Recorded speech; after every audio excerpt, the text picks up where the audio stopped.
This is Faculty Focus from Fairleigh Dickinson University. In this episode, we feature Lloyd Ultan, professor of history at Petrocelli College. He's the official borough historian of the Bronx, which is his lifetime home. The first European settler that came to the area was a fellow by the name of Jonas Bronk, who was born in Sweden, moved to the Netherlands, and then made the big swim across the Atlantic in 1639.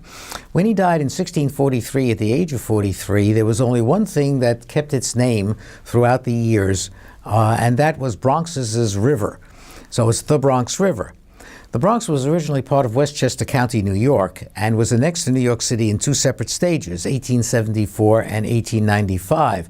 When the borough was created in 1898, after the city had taken over Brooklyn, Queens, and Staten Island, they wanted the two areas previously annexed to become a borough, but it never had a name before. They looked right smack in the middle of the territory, ran the Bronx River, so they named it after the river, the borough of the Bronx, and it's been the Bronx ever since. The Bronx is not a devastated area anymore. It is not an area filled with feral people ready to pounce upon anybody else just for the heck of it. The Bronx has a population that is growing. It is now 1.4 million people from many different ethnic backgrounds. The devastated areas have been completely rebuilt, in many cases with 1- and 2-family townhouses. Therefore, the South Bronx, the areas part of the South Bronx that had been completely devastated, now have more home ownership than any time in history. Therefore, the image of the Bronx that people may have that are left over from 1977, when Jimmy Carter first came and Howard Cosell made the statement at Yankee Stadium, and in 1982, when the Fort Apache of the Bronx came out, that image is passé, it's gone, it's wrong, it completely belongs to the past and does not reflect the Bronx of today.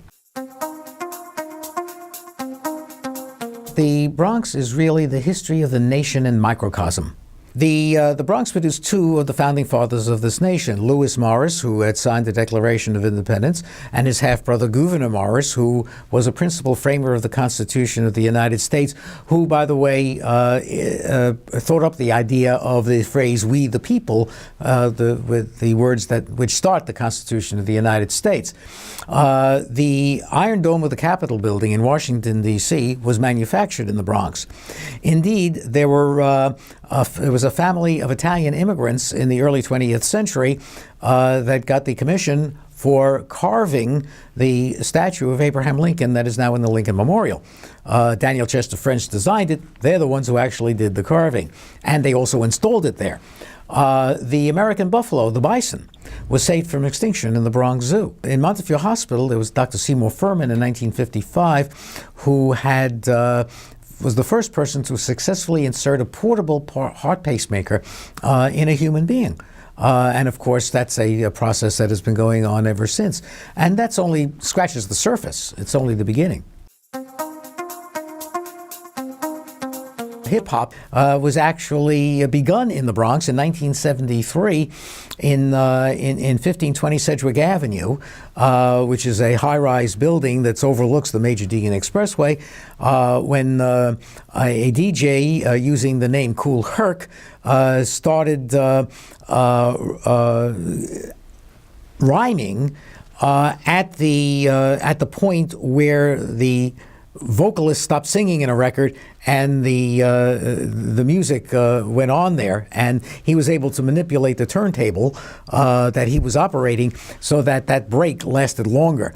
And that was the beginning. And it went on from there. And most people don't know that one of the groups that followed him, Grandmaster Flash and the Furious Five, produced the first gold record, gold hip hop record. And they were the ones who created breakdancing.